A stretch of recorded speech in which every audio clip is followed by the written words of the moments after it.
welcome to this edition of Strong Perspective Podcast. I'm one of your hosts, Keith Armstrong. I'm here with my brother Damon Armstrong and Jaquari Armstrong. I have a special guest tonight. I would say my namesake, but we look alike, but we're two different people. Keith Armstrong Jr. Welcome, And nephew. welcome to the show, brother. Hello, hello. How y'all Welcome. doing? Welcome. Um, Before I do anything, let's do a little bit of housekeeping because the last couple of episodes I haven't done it early enough for me. Uh, Strong Perspective Podcast is really the type of podcast that have conversations with everyday people about their lives and what they've seen along their journeys. And we come to you on Facebook Live, but we're live on our YouTube channel also. Do us a favor, go into the channel, the Strong Perspective Podcast channel, like, share, and subscribe. Like, share, and subscribe. Like, share, and subscribe. You say that 3 times, you won't forget. Y'all try that at home. We got a nice little content. We got about maybe 60 episodes on. So go to the channel and check it out. We might, recommend it. Go check it out. All right, well, this is a special day, brothers. We got your nephew on here. Damon, how was your day today? My day was good, man. Very positive, man. Looking forward to this podcast, man. Got my nephew on here. You know what I'm saying? All Armstrong, man. You know what I'm saying? This is a special thing, bro. All right, Jaquari, how about you, my brother? Well, man, it was a good day, man. I was blessed with no obstacles, brother. Nothing strange popped up that I had to go out of my way to address, and spent all day looking forward to this. Okay. You didn't have to go to the pharmacy and get no ointment or anything, right? Well, yeah, like all my old shit. Yeah, I got that handled. Yeah. Ain't nothing new. Ain't nothing new happened. That's the point. All right, there. Hey, number refills, huh? That's it. That's All right, it. No new, no new prescriptions. Yeah, how you doing, brother? How was That's your real. day today? It was well. I got some work in today. I helped my business partner, Kyle Golder. It's his son's birthday today, and I was his laborer today. He was moving furniture and making sure he got the bunk bed for his son. So that was a lot, but I was looking forward to this podcast. I had to make sure I got a haircut too, so I could look proper. Oh, man. Cool. Yeah. I was gonna get a haircut, but I was like, shit, I changed that motherfucker doctor. I ain't doing this goddamn haircut. Yeah. All right, yeah, we made it 2 minutes in, so you got your curse word in, my brother. Keith, Mm-hmm. let's start off with this. We're getting to the athletics, the second half of this situation. I want you to let everybody know exactly after college and your basketball career. What did you get into? What led you to the point that you're going into the endeavor that you're on? Explain your endeavor first, and then we'll get into it a little later. So after basketball, uh, which I still didn't know at the time I was going to be done. It was, my body told me that, but mentally I was still wanting to try. And so while I was in college, I was doing graphic design, and so I was always into art, and so depending on, it didn't matter what like design. It was painting, photography, or like I said, graphic design work. You always still had to do fine art, and so that was drawing. that was painting, that was sketching, using charcoals, doing all different stuff. So it was basically like having an all around information and knowledge of the art realm. And so I did graphic design. I didn't know too much about that until I actually got into my sophomore year of college, Um, and so I just stuck with it after I graduated. And honestly, I didn't know what I wanted to do with it, but I just know I just wanted to do what I wanted to do, you know? Okay. Okay. Um,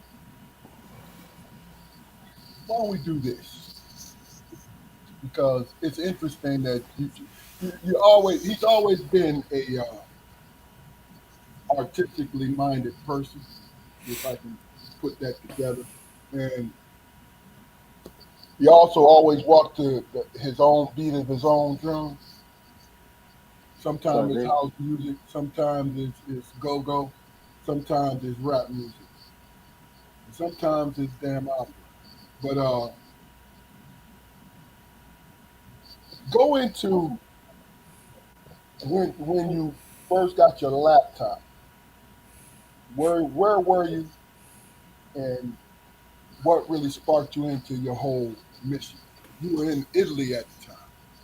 yeah. And so after college, I was at a Division II school, went to Salem State University in North Carolina. Go Rams. I was there for a year, after I graduated from East Carolina. And so I had 1 year left to play. And when I was at East Carolina, my major was communications because when I was at Robert Morris University, so I went to three schools. And so when I was at Robert Morris University, I was doing graphic design. But when I transferred, because it was this private school, all of the credits didn't go through. And so I asked, the advisor, I said, yo, what's going to get me the quickest way out of here? I wanted to make sure I graduate. And she said, well, you have at least 80 to 90 credits in communications and you'll be able to graduate on time. And I said, well, that's the most important thing for me. And so I decided to go back into a different major and do communications, interpersonal media studies. And once I graduated from East Carolina, and I went to Winston-Salem State. And the only reason why I went to Winston-Salem State, to be quite honest, was because my best friend Maurice Nash was there. The only reason why I went. And from the beginning, he talked to me throughout Robert Morris and East Carolina. He was like, "Yo, I think you should come here. I think you should come here." You know, and I called him after I was finished with East Carolina. I said, I'm gonna go there. He's like, I'm gonna set it up for you. So I talked to the coach, and I was able to tell him, I said, hey, look, I want to do graphic design. I want to finish doing what I want, started at Robert Morris. And so he said, I can make that happen for you. And so I decided to be around.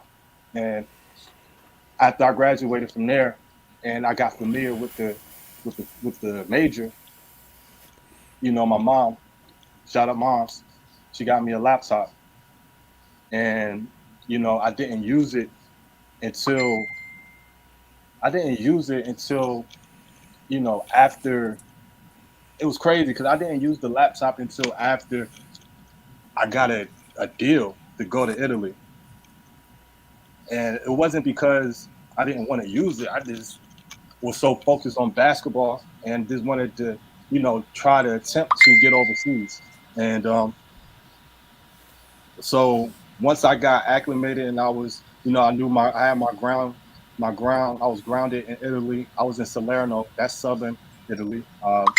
It's 40 minutes. It's 40 minutes to an hour away from Naples. And I got into my laptop one day when I'm probably 8 games in our season, and I had time just to relax, and I just started to just play with my laptop. I had different softwares of Adobe Photoshop and Illustrator and Premiere Pro. And Premiere Pro is the one for videos.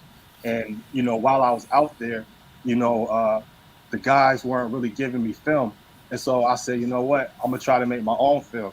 And so I started to use that. I used that, the softwares on my computer to help myself with my basketball career. And that's how I started, even doing graphics and just drawing off the computer because one, I had to make sure I had my own film in Italy. Okay. Tell us about Kibo. Hmm. So it was I actually, and this is the crazy thing. So it was probably like my second to third day me using this laptop back in 2016, and those first 2 days was me using Premiere Pro, to make my film. And so I said, you know what? Let me see what else. Let me see what these other, applications are about. So I was in Adobe Illustrator, just like playing around, doodling on the computer in a sense. And there's one day, it was like the third day, and I just started to get it, like understand how to use the motions of the computer, and I just somehow just made some ugly looking thing. It's just like, after I finished, I'm like, oh, it's not half bad. Like it was all geometric shapes when I first started. It was the circles, it was the rounded squares, it was the big circle. It was this me just playing and just researching. And so one day I just created this dude. There was no real emotion. It was this action and this like figuring stuff out. And this one day he was just there. And I said, I said to myself, I'm gonna use this. I'm just gonna use it. Okay. Is that Kibo behind you in your background? Yep. You got to That's big them up, baby. You talked about them. Big them up. yeah, this is Decoy, Kibo right here. Decoy, Damon, y'all got any questions, bro? Hey, he lost me when he said rounded squares, bro. So I'm trying to imagine that in my head. So I'm learning at this point. And also his face actually comes from my inspiration of African art, where they did 2D side faces, and like I put that in the actual image. So if you look, you can see from the top on the right side of his eye that it shapes down and it goes under the left eye. It's like the bridge of a nose, and then it comes back around, and that's the Okay. chin. All And right. I see. so it's like the face I wanted the people to see is the wow factor. And it's like, what? That's his face, though. He's always like that. Every time you see him, you're gonna say, "Wow, that's crazy." You wouldn't think about that. You hit, Whatever he's yeah, on, you're gonna say, "Wow." you hit me with the subliminals, man. Yeah, like all major major brands with their logos. They put that small personal message in there, man. Now that I see the face, I'm like, wow, that works. There's two faces within one. Yeah. Right, right. Oh, you just got deep So on it. yeah. Go ahead. So what was it? What was it about your position, your particular position that you were in, made you decide to bet on yourself, man? Why'd you take that particular path? You guys having y'all in my corner and just believing in whatever I did. I didn't talk a lot, you know. It was just me just thinking and just basking in my thoughts and just understanding like what I like and don't like, you know. And one thing I don't like to do is follow other people's directions or orders. And so that's an entrepreneur for me. You know, I listen and learn from people, and whatever I need, I would definitely listen for that. But you're not going to tell me how I can live my life. And I'm, especially with my brand, it's not even a brand. It's just like it's just me. It's anybody who believes in themselves and just authentically them. You know, that's what B. That's what Boog Anonymous is. It's not. It's the acronym B, original over generic, but it's also the acronym of BA. What is BA? Be be a good person. Be a dope mom, be a dope dad. Be a dope brother. That's BA. That's the whole point of it. I want to give people messages within messages of like understanding. You could do anything that you want to, if less. You only have to just believe in yourself. If you believe in yourself, I feel like anything is possible. You know. Oh yeah. Well, so talk about some of your achievements, some of your pieces. Um, let's start with your very first thing, clothing that you created, and then end with your favorite. Okay. And before I get to that, I want to tell y'all. So with Kibo, I got the name Kibo. It was just embedded, because I had, my aunt Tracy and Pittsburgh used to call me Keyball, but I didn't know until my dad said something that said, "Yo, Keybo is my name." That's what my dad used to call me, and I'm like, "Oh, okay." That's I really didn't ask. I didn't even ask him like, "Hey, is Keybo your nickname?" I just decided just to give that to him because this is because Kibo isn't just he's not a bear. He's an entity. He's everywhere. That was the whole point of me making him. I want him to be everywhere on anything, on everything, on different people's graffiti walls. He's the message. He's the hope for people to be who they want to be. And it's KEYBO. That's knowledge every young being owns.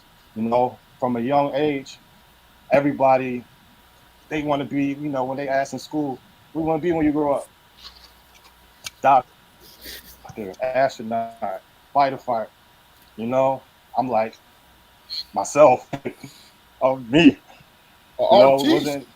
I was, yeah, it was myself. It was never about. It was. I played basketball, but I didn't want to be the best basketball player. I was blessed, and I understood I had tools to get me where I wanted to go. You know, and Right. I have friends were who they dreamed of being in the NBA, and their actions actually showed that too. You know, um, and so the pieces that I made, one of the first, you know, one of the first pieces I made was for a friend. His name is Isaiah Johnson. He played at the time. This was back in 2017. He played for the Tampa Bay Buccaneers. He was a cornerback.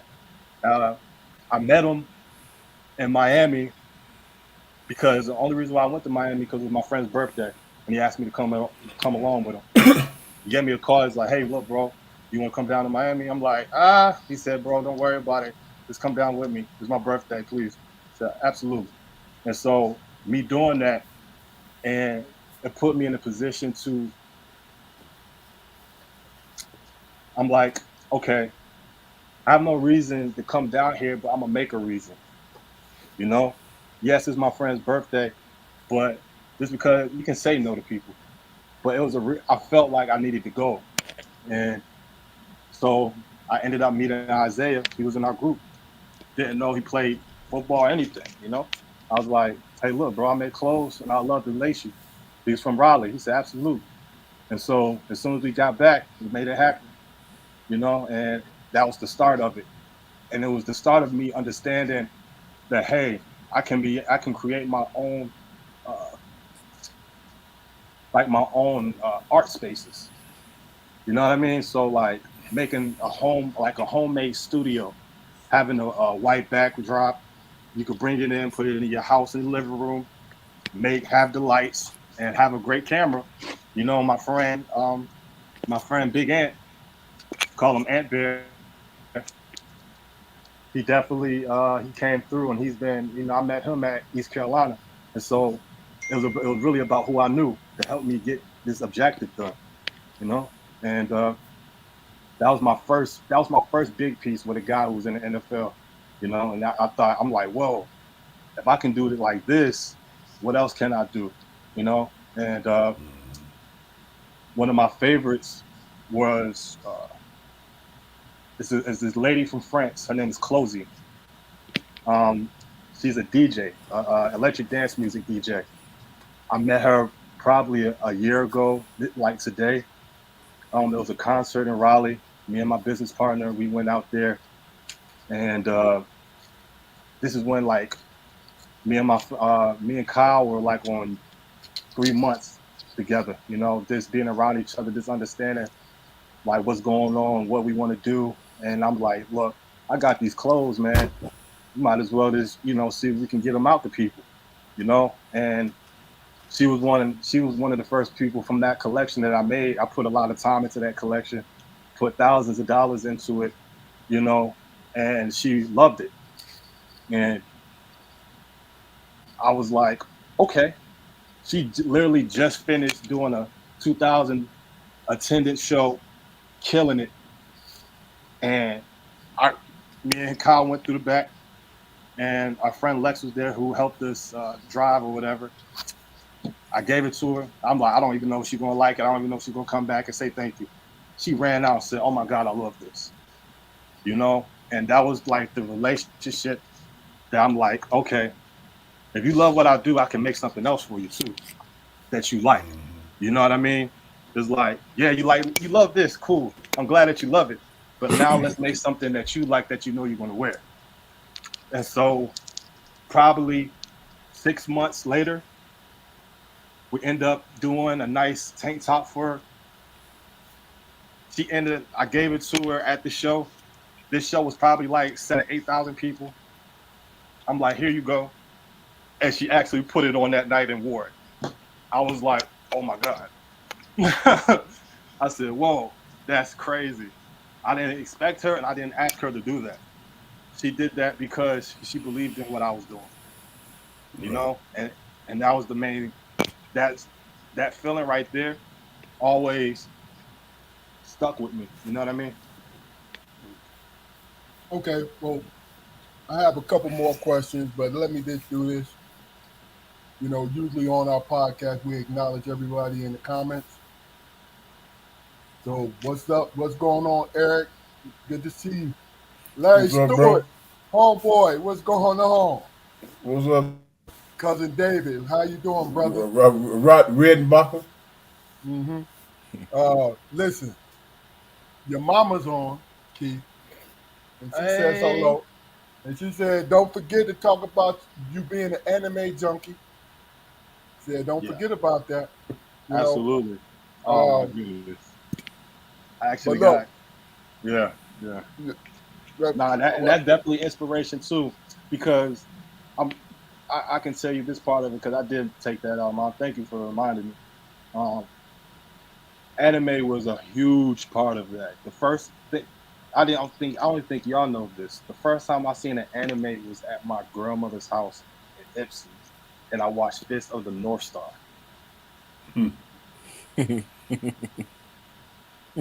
classic, the classic. Yeah. Yo, and from there I was hooked. You guys had all those comic books. Y'all had Spawn, Conan, of course the Marvels. Y'all had rare comics. I was young. I really couldn't really appreciate it. I appreciated just looking at it. But over time, I remember the first time I actually, I was drawing since I was in preschool, but like I was drawing on the walls getting in trouble. But when I was in fourth grade, I had a friend named Eli. We like he had we bought like manga books and started to just draw. And so it was like, oh, I like this. It was easy for me to understand and mimic. And so I just started to draw all the time. And so from I say from like age 8 on, I've always been drawing, and anime's been embedded in my life this whole time. I always wanted to go to Japan, and that was the reason why I wanted to play basketball overseas. It wasn't about me not wanting to be in the NBA. It was about me wanting to get to Japan as fastest way I could, and it helped me uh, being in Italy and Peru. It helped me like And I've been in London, I've been to Germany, I've been in places, and being in those places, it helped me like understand perspective. A lot of it, uh, you know, a lot of it. We can get to that later, but definitely. Okay, let's do a little bit of house cleaning. Hey, uncles, I need y'all to participate, man. I know y'all eating it up too, but I know y'all got plenty of questions for them. But a little bit of housekeeping. You're right now. You're viewing Strong Perspective podcast, and where our channel is on YouTube, and we would love for you to go and check out our videos. We have something for everybody, men and women. Yeah. Come and check it out. It's conversation. It's what we do. It's what we specialize in. We specialize in conversation. So please go to the channel, like, share, and subscribe to it, so we could reach, we can reach a certain amount, so other people can get the same experience that you're getting. Because guess what? We're grassroots, and we're great conversationalists. This is what we do. We do this well. Okay? So talk about, even though you've done this in the last 4 years, I believe, you know, give or take a year, um, your accomplishments or the different things you've done, that, fashion shows, festivals, everything that you've done. Let the folks know just how much work you've Mm. been putting. I'm not one to really talk about uh, what I did, but I'm more excited to talk about what's going on next. You know what I mean? Like, I it's like it's the same. Like for me, it's the same concept of like it's not where you're going, it's like how you got there. You know what But I hold mean? on, Like hold on, the hold on. process. And so You can like get, so hold yeah, on, yeah, sir. yeah. Answer that question. Yeah, Let I'm them definitely know what I'm you about to answer. accomplished. And then you can get into it. Okay? Yeah, I'm about to answer it. But the reason why I just want y'all to understand how I was thinking though, for me to get accomplishments. You know what I mean? It was about the journey and not the destination. And so um I had fashion shows out. I was 20 it was a 2021 North Carolina Fashion Week. Um it was in Morrisville. I had 50 different models and different pieces that I did myself. I modeled them, I dressed them. It was uh, it was exhausting. uh, I did NBA All Star Weekend. I did a fashion show. Um, I had my friend Iris Olivia.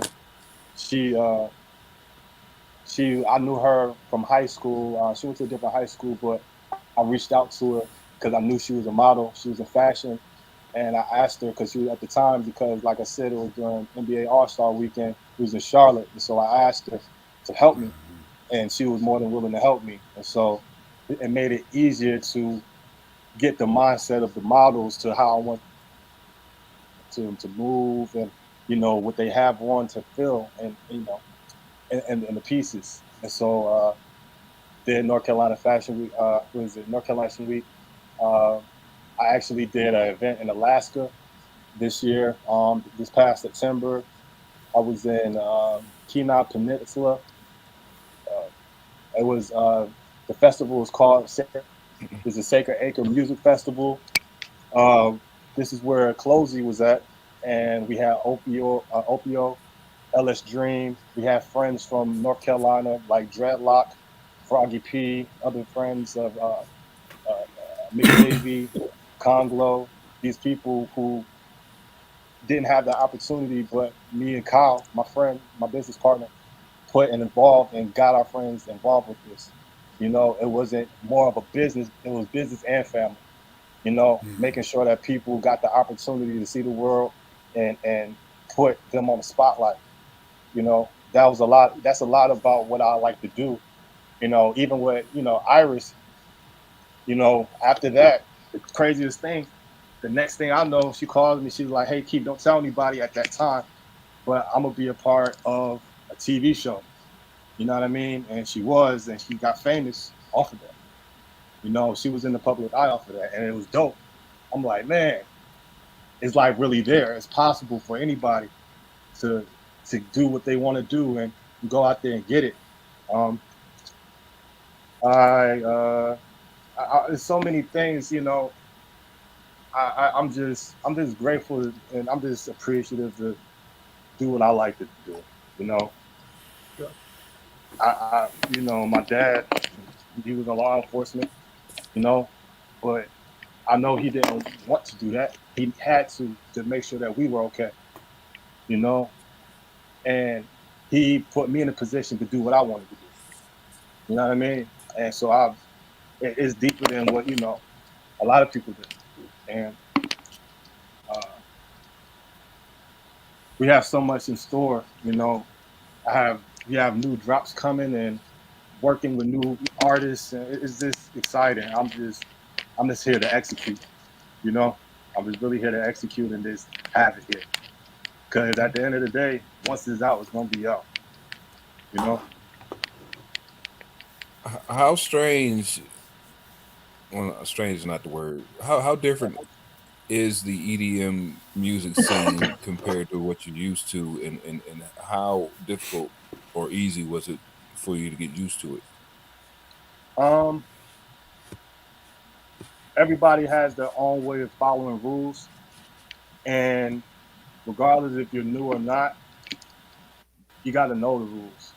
You know the know the rules so you can do what you want to do the way that doesn't bump the wrong shoulder. You know what I mean? Right. And it's like stay under the radar until you about to blow. You know, uh, I'll say the difficult thing is for me was understanding why they were making the music and how certain people were better than others that I felt like, but it was not my because that's not my place. It was just to know that hey, this is the community, this is how people do things a certain way, and you know you're here now, so what's up? You know, it was like, why are you here? I'm gonna tell you why I'm here. I'm here to make the clothes. I'm here to show, you know, I, I'm not, I'm not a part of the agenda. I want to make a culture of our own. Like it goes back to me saying Kibo is everywhere.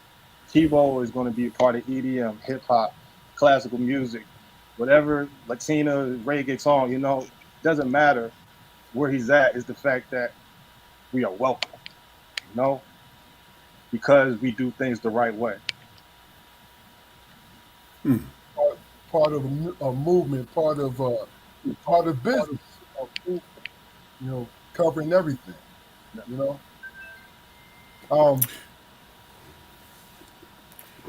It was something you said last night, man. We were talking, and you was explaining your journey and all that stuff. And the impression I got from you is that you're gonna put out your product and your inspiration, not in a forceful way, but if you get it, you get it. You know what I'm saying? And if you get it, it's going to be meaningful. You know what I'm saying? And you're going to take people on that journey with you. I mean, that's the Yeah, impression that you was giving me last night. yeah, absolutely. You gotta understand, I'm in North Carolina, right? North Carolina is a hub. We're not good at everything, but everything goes through us, you know? And when I go to New York, that's hip hop. When I go to LA, that's entertainment, like actors and TikTokers and people that's in the spotlight, you know, in that sense. And you know, I go to Miami, it's just Miami, it's just the culture, it got art. I love going to Art Basel, you know.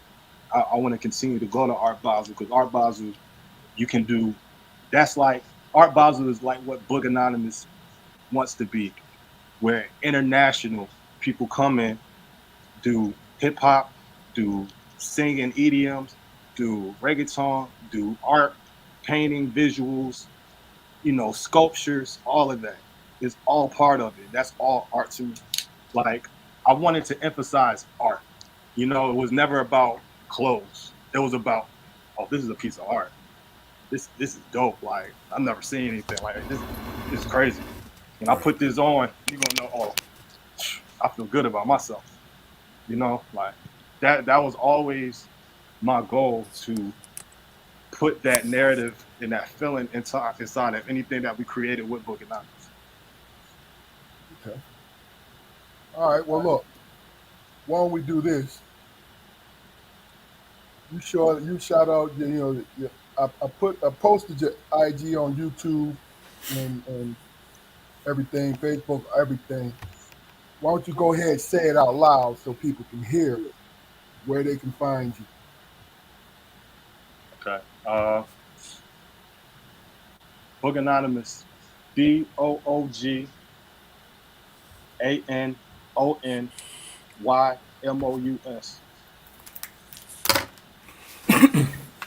Say it again. BoogAnonymous.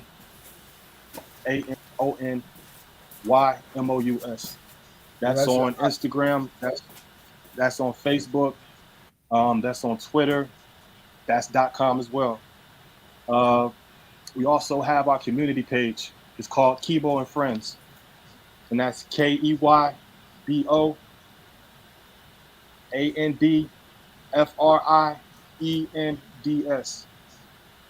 KeyboAndFriends, and that's our community page. I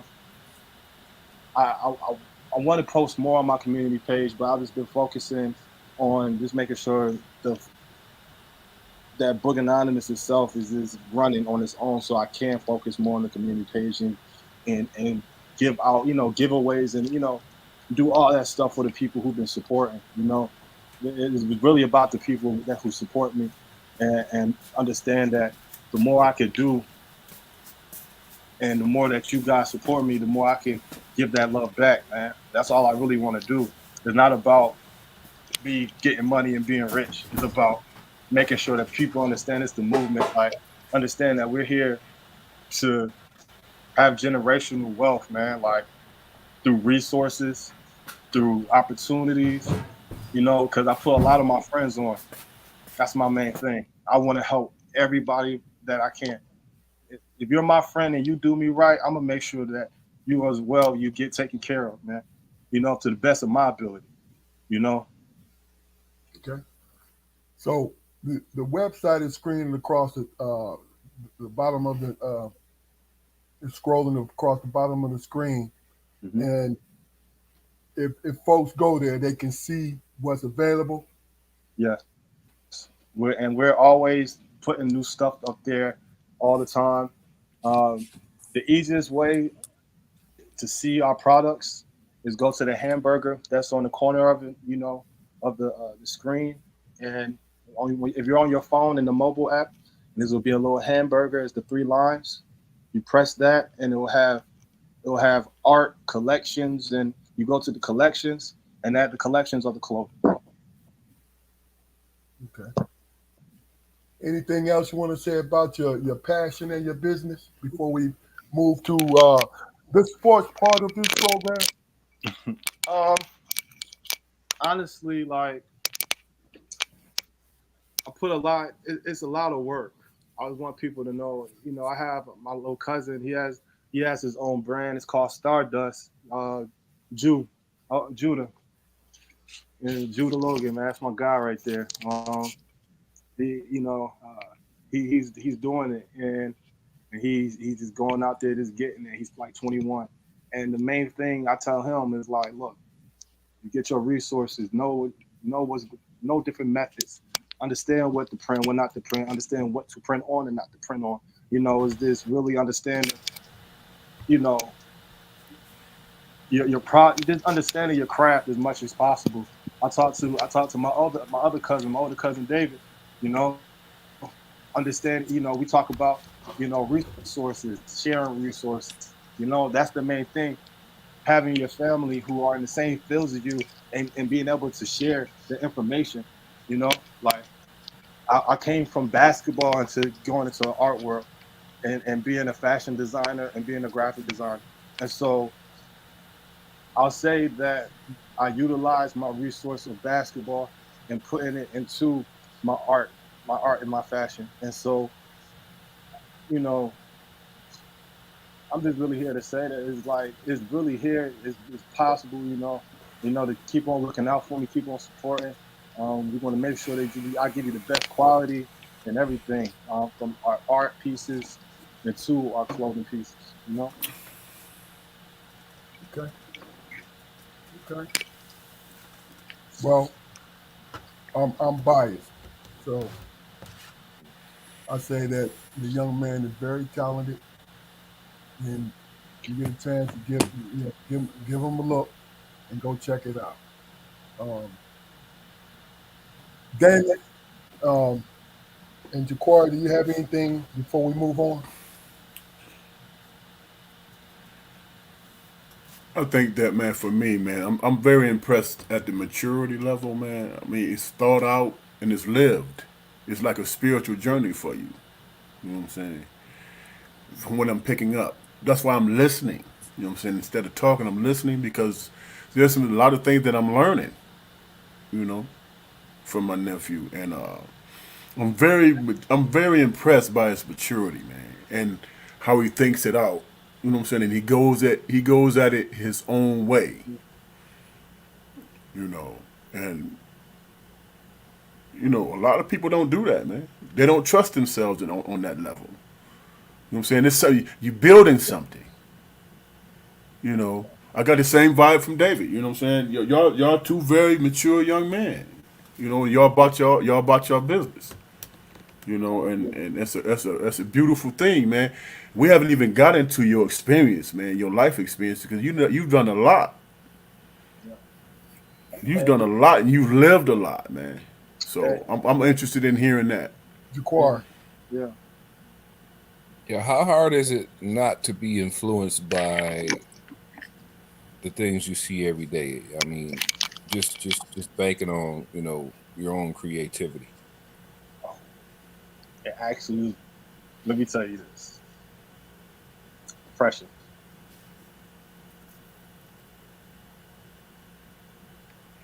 Depression is one of the things that could either make you or break you,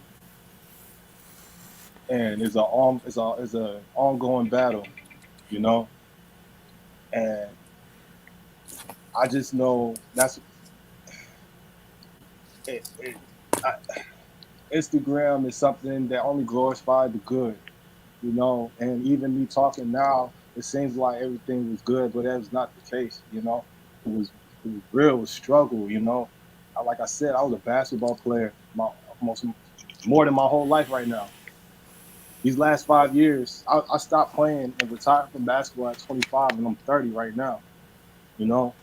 And the transition and doing it on my own in that way, it wasn't the fact that my parents were there; they've always been supportive, but it's like they only know but so much, you know. And it's like, especially something that you do and that you're good at, you can't. You got to learn and get it yourself in those ways, you know. And I'll say, man, being depressed and just being in my own filth and just looking in the mirror and just seeing who I was, man, it was like I gotta be happy with myself. I gotta be happy how I look. I gotta understand that like everybody's not gonna like you. So it's like, especially you go on Instagram, you don't like everything, you know. It's, it's really that's what it is. Like I use it as a tool. It was a tool. Like Instagram is a tool, Facebook's a tool, YouTube's a tool.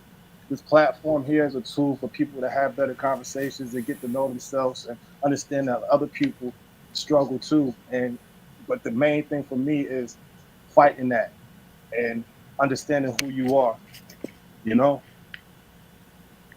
Okay, well, the question that Jaquari just asked you go straight in line. What do you see? What your mother's comment on the screen? He says, well, I've been traveling Has that influenced what goes in the collection when you introduce a fashion line? Answer that quickly so we can go Well, you on. told me something about that. That's a good question. Yeah, it is. Yeah. Remember what you told me about Peru when you went to Peru? About the Oh yeah. colors and the yeah. Yeah, man. And yeah, it absolutely does. It absolutely does. Um, to be honest with you, that first collection I made, Sins and Virtues, um, that was really the good and bad to get to this first collection. You know what I mean? The things that the positive and negative conversations that I had to go through to make my first collection of clothing. You know, I put over $20,000. You know what I'm saying? $20,000 worth of clothing. You know what I mean? Like I never even thought I could be able to do something like that. You know, 2 3 years ago. You know, I was. It was really about the emotions of like understanding that everybody go through different emotions, and I put those in my pieces. Um, yeah, it definitely does. My state of mind and the things that I see and experience absolutely plays a part in how my collection goes for the first, the next, you know, and so on. Absolutely. So you absolutely believed in yourself then. You didn't let going with Jacory asked you. You didn't let anything deter you from your uh Yeah, I from mean, I use absolutely because I use Instagram. I kept on saying that is because that's what people. Is if it's not Instagram, it's TikTok. Is this whole social media thing? right. People's people change their faces to be on TV, and people change how they look and dress to get likes and stuff. You know, that's what they do. But it's like you don't have to do that. You know what I Where the mean? Like coochie. you because once you do it and then you regret it, where you will Yeah. try to get back. Some things you can't turn back from, you know. And so it's like you gotta really be there with yourself, man. I know I'm not perfect. I hope anybody out here who think they're perfect, you know, God willing, you know, they understand that they're not. You know, All right. Well, It was like the Greeks used to say, know thyself. You know what I'm saying? And express it, you know, through your expressions, through clothing, through art, through all that. all right. Well, we're I about to made go that into for shirt for you. no, Hmm? I we're made that about to shirt for go you. we're about to go into our Oh interaction. yeah. Y'all talk about business when we're done, man. We're about to go into our interactive phase, right? Keith, man, you ain't the boss of nobody, man. Listen, we gonna move on for a second here. Uh, we're gonna talk about basketball because all four of us know about basketball. And Football. Too. did you just say football, Keith? I did. Stop that. But listen, I'll break it down for you. here. Now you don't need to break it down. I was there. I was there on the ride. But what we're gonna do is Oh, I'm about to say. what we're gonna do. We're gonna go from here. Basically, you know, if anybody, if you're your first time uh, uh, listeners and viewers of us, we come from a line of extraordinary athletes. The four individuals you see on the screen were high capacity athletes. If things would have went a certain way, we would have had a taste of, along with Keith, professionalism. And I'm not speaking out of bitterness. I'm just speaking out of fact. Okay. So in saying that, what I want to start off with, and I'm gonna begin with you, Jaquar, and you and Damon.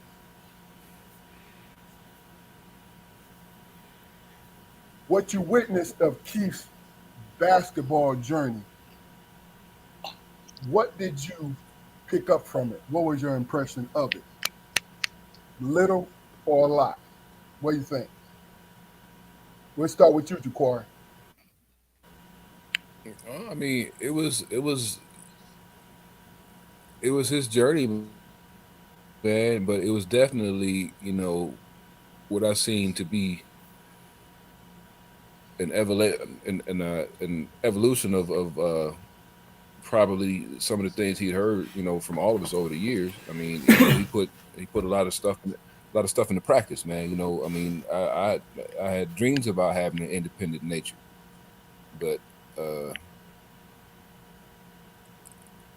personally, independence was never something that I ever felt like I was good at. You know what I mean? Uh, Stepping out on faith, betting on yourself. That's something that I preach. But there's very rare occasions that I was actually able to put that into motion. I respect the journey, I really do. Uh, my question is, what's the culmination? What's next? And that's not something that I'm really looking for an answer from you today. You know, you always, I'm always asking successful people what's next. I don't need an answer right now. Just keep on pushing so you can see what's next. That's my point. Okay, well, like I said, we're gonna stick to the basketball theme. There's a reason why I'm going this way because I have I some questions. avoided I, avo- I I avoided know, basketball. Keith, I know, I played basketball. I was out there I know. stumbling and tired and shit. I hated basketball, so I can't add nothing positive to this that That's part of why. the No, no. conversation. First of all, that's why I had you go first. Yeah, Hey, so Fluke, talk about it. Here's the thing that I recognize, man, is that in the beginning when he was doing his thing, I wondered whether or not he loved the game. Speaking on my nephew, I wondered if he loved the game or he's just doing it because it was something he enjoyed doing. There's camaraderie, hanging out with the fellas or whatever. But what made me really think about his motivations when he had those two surgeries. You know what I'm saying? And both of those surgeries that he had I was your knee and your shoulder, right? yeah, I had That meniscus in my sophomore going into my junior year, and I had the labrum when I was my freshman going into my sophomore year. yeah, Got and how how you fought back from that, and you stuck to it. You know what I'm saying? And you overcame. That let me know that you had a purpose in playing it. And I was wrong in terms of what your motivation was. Because I was thinking, well, you playing basketball, you got either love it or you don't. But you had a purpose. You spoke on that when you talked about Japan. You know what I'm saying? You said you made it known that basketball was a vehicle for you to get to Japan to do your art. You know what I'm saying? To do your art. And I was like, then it hit me and it made sense. You know what I'm saying? Because like I said, those surgeries you went through, that requires commitment. You know what I'm saying? It requires commitment and stick to itiveness or whatever. And you did that, and I was like, okay, now that I'm listening to you and hearing what you're saying, it all made sense because you traveled the world and you incorporated that experience into your art. You know what I'm saying? And that's how basketball makes my opinion. That's how basketball made sense to you. You know what I'm saying? And it was larger than just playing the game. You can correct it if I'm wrong. yeah, But hold on, man. you gonna go? Yeah, This you is a go. combination joint right here, my guy. Because first and foremost, I can honestly say, out of four of us, I actually loved basketball. Am I speaking wrong? No, you on point with that. Okay, now I purposely asked this question and gave it us the floor because understanding that basketball, the act of playing basketball and football saved me as a person, right? It didn't create my identity. It didn't do anything other than save me as a person because I had aggression because of the time that I grew up in, right? And I love my mother and father to death, but we weren't rich, but we was rich in love and we ate every day and we had a roof over our head. And that's a blessing. But when it came to sports, all three of you guys know, when it came to basketball, I was no nonsense. No nonsense. So when I when Keith was born, I automatically assumed that he would think the way I did, right? And not realizing that growing up the way I did and wanting him to have a easier path translated in how I raised him, right? So I raised him off of independent thought, what you wanted, what he wanted out of life. And I always told him, if you're going to do this, when I took him out on that court, if you're going to do this, you got to go hard. I don't care about anything else. You go hard.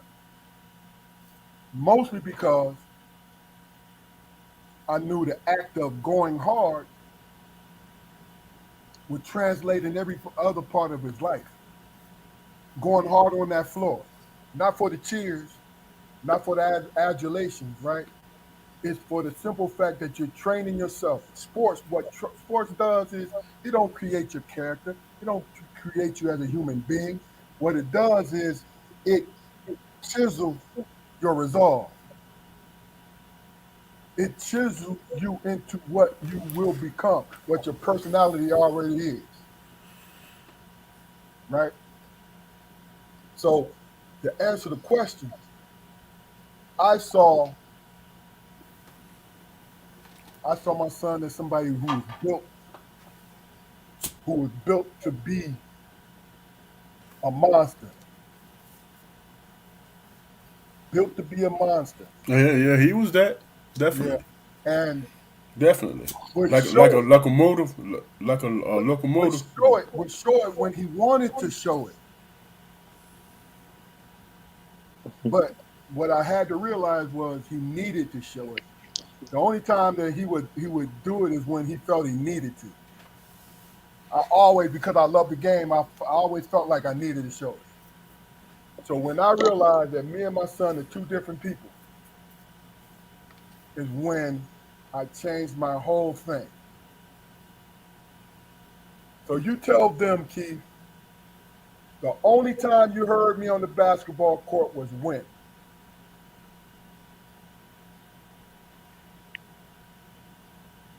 Oh, what do you mean by that? If you heard me say something to you, what would it be? It was about Would how it be? it was about the effort. It was the effort. It was the effort. It was Me, always the effort. And that was me splitting that I had to compromise. And that's what it was. I knew if my son went hard, he would be successful. But if he cruised, like, because his class was the first one with the smooth operators, and, right? But y'all know when we was coming up, we was like this. Let's get there. You see what I'm saying? But I said to him, the only time you're gonna hear my voice is when you're not working hard. I don't care how many points you get. I don't care how many rebounds, because if you work hard, you're gonna get all of those. So I wanted you to hear from the three of us before we start, before I give you some questions somebody wanted me to ask you. Okay? Well, here's the thing, bro. Not to cut you off. Here's the thing, man. Hey, bro, hold on, man. I want to move on. I want to hear him with these questions Go ahead. because he was at the beginning of what's going on right now. You know what I'm saying? Because him and his friends were at the beginning of AAU becoming a powerful entity for these high school kids. And we could do another show of how many ups and downs we was going through. Because I'm about to put this up on the screen, and you see that on the screen? That is in earnest. She really is like that. That's not a bad thing. It's just her experience. That she telling the truth because of of the up and downs of basketball, Yeah, how it integrated into our lives, and yeah. and and like the more success I got, sometimes it was downhill battles and stuff. You know what I mean? So it was just what it was. Being popular, who ain't. So here's the question. This is from Lisa Smith, Hell to Pick. Her son is a great basketball player in Pennsylvania, but she's been going through, the ups and downs of it. So her question is, she wants to talk about what do you think about urban versus suburban basketball? Exposure and money. Okay, go in depth with that, brother. Exposure because, and, and I only say this because it don't matter. Let me tell you this: if you are that guy, you that guy. It don't matter where you go to school. They'll find you. Yeah, They'll fine, find but it'll be a struggle though. But go ahead. you. The competition, and I say this: competition in public school while I was in high school was at the highest. You know what I mean? Like it was guys that was going to ACC out of public schools. You know what I mean? And so I'm playing against guys who could potentially at lowest have 16 points at minimum. They're gonna give you 16, you know? And Anything all right? What's going on? but sometimes it's like this, man. It's about the coach. It's about the coach putting in the work. If the high school coach not putting in the work for these kids, man, you won't get anywhere. Honestly, it'll be no. It won't not to say you won't get anywhere. You won't get the best looks.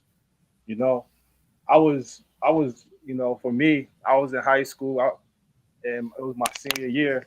You know, I wish shout out to Pat Kennedy. I wish he would have signed me up for the North South game or the East West game for North Carolina South Carolina. Because I was what first team in my conference, second team all district or something like that. I was doing my thing, and I didn't know what else to do after school. Because I was 17, about to graduate high school, and I was always a quiet kid. I didn't say if I would have, the one thing I wish I would have had for myself, because every kid is different, but I wish I had more confidence to speak up for myself in certain situations because I didn't know how severe it could be for not speaking up. You All right. know, Well, let me address Pat Kennedy. First and foremost, he took it upon himself to make a decision for you, which that decision was for me and your mother. You understand what I'm saying, T? So I have a problem. He was your high school coach. I have a problem with that. First and foremost, you don't if you don't pick up the phone and call his parents, he made a decision particular in that moment. camp. In that camp, he had no right. And I'm sorry, and I apologize, coach, but I cursed him out for this. You had no right to tell this man no, and you hadn't talked to me and your mother and myself. I had a problem with that. You understand what I'm saying?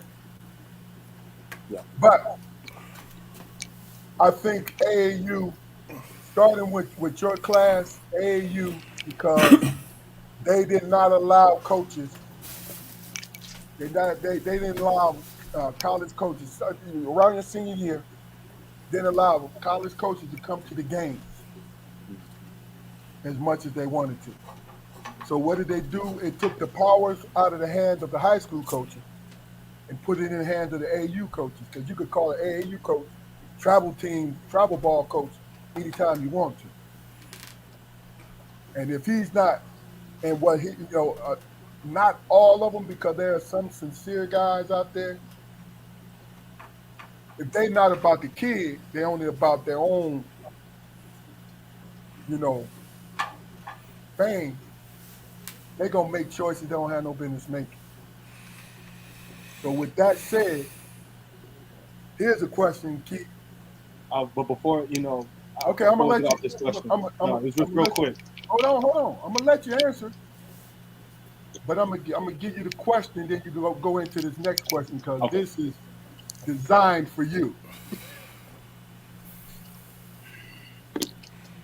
Lisa also says,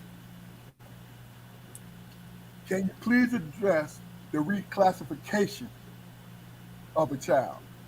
So answer your question, then you go into that. All right. So going back to the first question about public school and private school, you know, in No, public brother. school, No, brother. It's not public. yeah, it was public and private No, school. it's urban. Oh, urban. Yeah, So urban and private it's school, urban. urban Urban and is suburban. urban. Yeah. So sometimes it's the competition, you know, it's this flat out who's around. You're in an urban area, you're gonna get more, to me, athletic players. You know what I'm saying? And you go to a suburban area, they're more well team playing. You know, there's more team involved. It's not it's not about somebody being smarter or faster, but it's just certain things. If you know how to listen, you can be a team player. You know, and still be athletic and also be smart about your decisions because you listen when the coach says no, that's the wrong thing to do. You should do it this way. You know, it's as simple as that. With classification, if I would have did that, I would have probably went to I would have been to a suburban area or a private school because I was young. I was young going into school and I graduated at 17. I was turning 16, 17, not like 17, then turning 18 in high school. I was 16, turning 17 in my 12th grade year. You know what I mean? So I was a year or two younger than people as well. And so like a lot of like I could really say that really like when it comes to like social norms, it can kind of mess with you too. You know, everybody's older. You might be 14 and your boy's 16 driving, and then it's like, yo, can I get in the car with him? No, you too young. You know what I'm saying? So now it's like I'm not even experiencing some of the things that I wanted to as a kid with my boys, but it is what it was. But But not to cut going you off. back to the because what I did was go the prep school lane. Okay, that's You where I'll get what go. I'm saying? I'll go. So going into prep school, I didn't play against I didn't play against high school kids again when I did prep school. I played against college kids. I played against kids were my that were still older than me, but at the same time they were still super skilled. I'm talking about kids who didn't have the opportunity, who got the opportunity that was super good.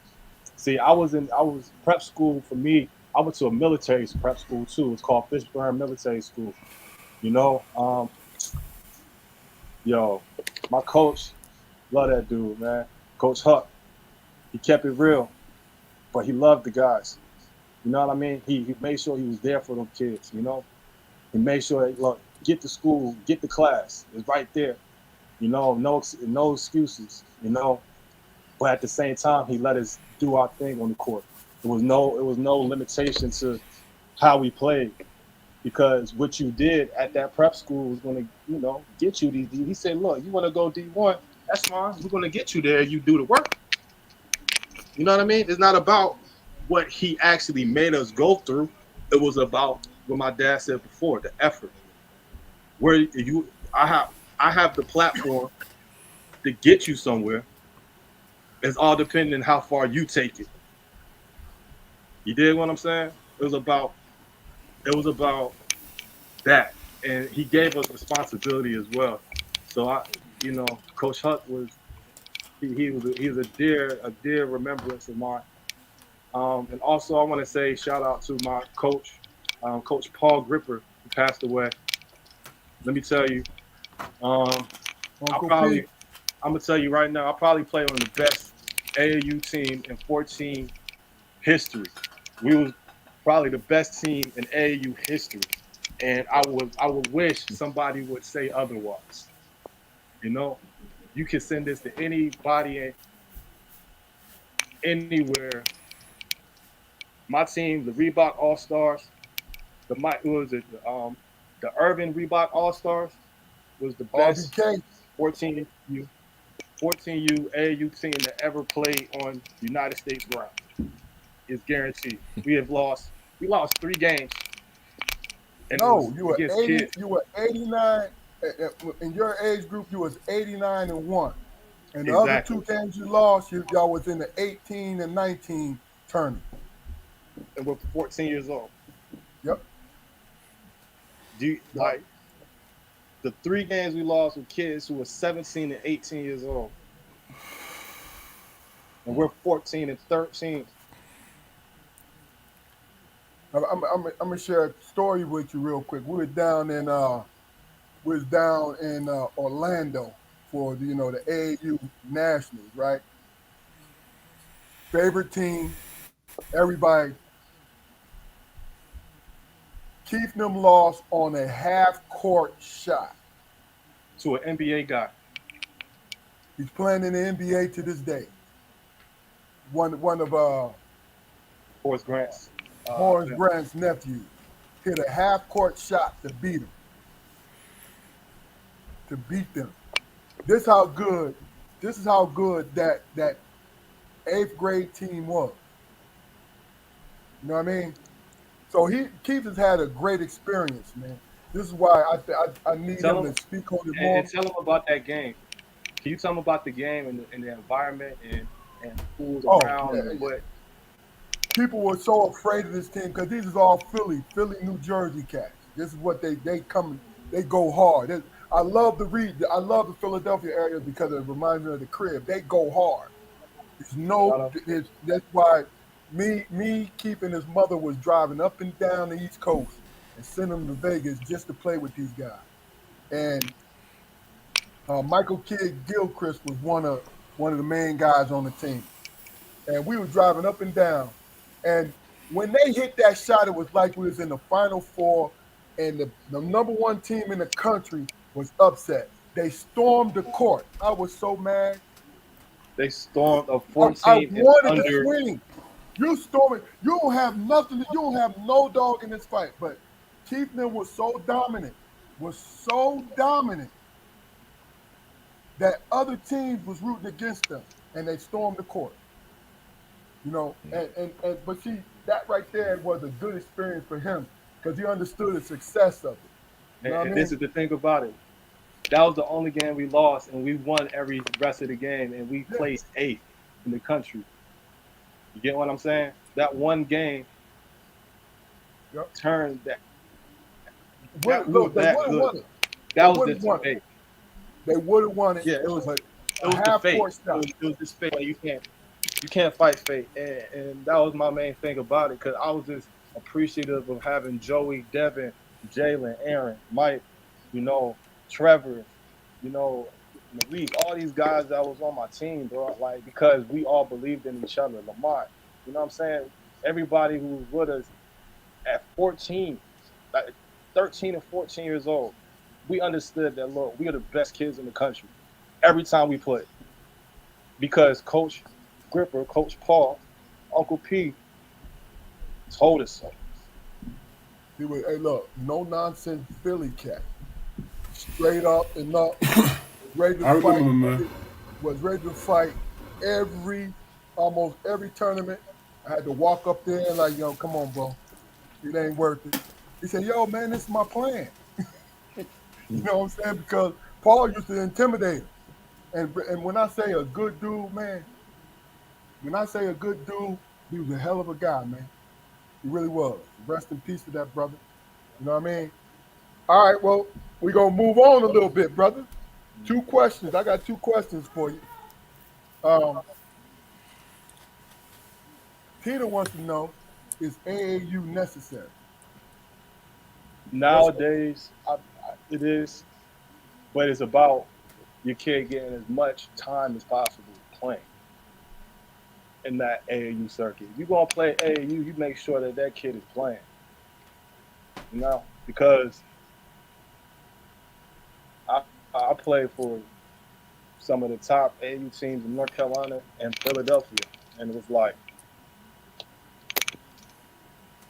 it was times where the best players I felt like didn't show up, and then I showed up for the next game I didn't play. How did that make a kid at 16, 15 years old feel? You know what I mean? It's like, damn. And we're playing against the best kids in the country. I played against Harrison Barnes, Jared Sullinger, Kyrie Irving. I played against the guys. You know what I'm saying? Because we were that good. Reggie Bullock, that's one of my good friends. Um, we played CP3 together with lead point guard Poopy Chapman. That boy right there, he's a genius on the floor, man. All right. You talking about passes? He'll get you the ball if you can score it every single time. He will get 10 assists in a row if you know you can score that thing every time. You get what I'm saying? That's the type of people we had. We had Melvin Tab, you know what I'm saying? 6'9", LeBron. Before we knew, I knew LeBron, about LeBron, but actually seeing something that can give me a description figure of LeBron was Melvin Tab. You get what I'm saying? And he was projected to be that guy. Unfortunately, he had that tragic injury to him, but he was jumping out the gym in middle school. You know what I'm saying? Like it was real good. I have real good guys around me, and I learned from these guys as well. And it is it, AAU is especially. I think that it is major is important because you get to see where you are in the grand scheme of it. When you get the tournaments and these like national tournaments, you got a kid, you got a team that you're on. Your kid is blessed to be on a really good team to play against national talent in these tournaments. You will see how good you really are. Can you keep up? I played against, rest in peace, Adrian Payne, big guy from Michigan State. You know, he just recently got killed, got shot trying to protect somebody.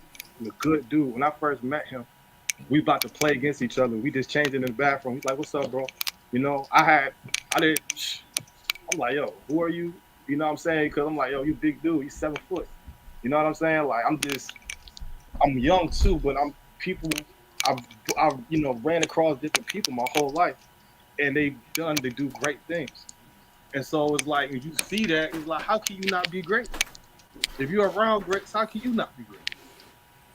You get what I'm saying? especially You don't run across people for no reason, especially if you could play with those greats? especially if you can play with them. You know what I'm Um, saying? Like, and I'm gonna share with y'all when I knew that if he if Keith put his mind to it, what he what the possibilities could be. This far as basketball is concerned, because I always understood that he had great potential, but it was going into his sophomore year, and it was a fall tournament. one of the last fall tournaments. It's like an open tournament up in Virginia. And Keith went up there with the 15 and under, and he was just dominated that crew right there because like I said, it's big guy, just going forth. But then, What you talking about when I was with D1 Sports? yes, and then the older squad needed a rebounder, they needed a strong presence, right? So Brian Clifton, shout out to that guy, man. He asked, he no, he didn't ask if Keith. He told the coach, "Hey, I want him playing with us." So Keith went up, and I said to Keith, "Just play hard." But Keith just so happened to be playing with John Wall right after this is probably right after John blew up and transferred the word of God. And John when I Wall, Ryan understood, Kelly, C.J. yeah, Leslie, yeah, Bishop Daniels, J.T. Terrell. Yeah, listen, yeah, John Wall, I knew Darius he was Leonard. going to be a great point guard because averaged Keith averaged about 12 and 9 rebounds in the last 4 games, and probably more than 12 because what was crazy about it was John was setting him up. He told him, "Hey, Keith, go here. I need you here. This, Keith, just get your hands ready. Just be ready." And Keith destroyed. We standing on the sidelines, and I'm watching, and I knew what he's capable of. And there's people coming up here. "Is that your son? How old is he?" I told him how old he was. "What? Oh yeah, oh yeah, oh yeah." They're excited about it because when you have a good point guard and you're willing to go hard, ain't nothing but fruitfulness. You know what I'm saying? So I always understood that he was gonna be all right. That's why I never panicked. You know what I mean? Because it was always our luck. We always ran into people who was coaching, other than Paul. But we in North Carolina, he's in Philly. Who was coaching, who always took care of their kids. I understood that, but really and truly, if you got kids on your team, you're supposed to take care of all of them. That's always been my mentality. It ain't never been no different. You know what I mean? But look, I wanted to address this basketball thing, man, for a reason. And that was because even though you don't want to admit it, you are an expert at this thing. And it's just some knowledgeable things. You know what I mean? So let's get back to your clothing line. Are you working with anybody? Are you collaborating with anyone? Um, so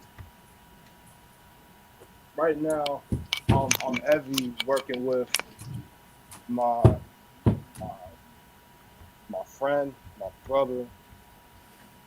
This dude was with me at Robert Morris. My man Dave Giddy Apollon, that dude right there. Let me tell you, what we had to go through at Robert Morris. Shout out Andy Toole, coach over there at that time. When he was there, he was the youngest head coach in NCAA history. You know what I mean? Mm-hmm. And I say this: we went through hell to get to the promised land. You know, and so right now, my boy Dave, because he understands, he been through that. He been through success. He stayed at Robert Morris. He was able to win, conference championships there. We had opportunities to do that. And I was at Robert Morris. I won 52 games, 53 games in 2 years. You know what I'm saying? That's crazy. 52 to 53 games in 2 years. We were we were when I left there, we were ranked top 50 at the end of the year, both years. You know, never broke the top 25, but it's okay. But him, right now, he got a guy that kid that he's been working with for the past 4 years, 5 years. His name is Drizzy P, Drizzp, and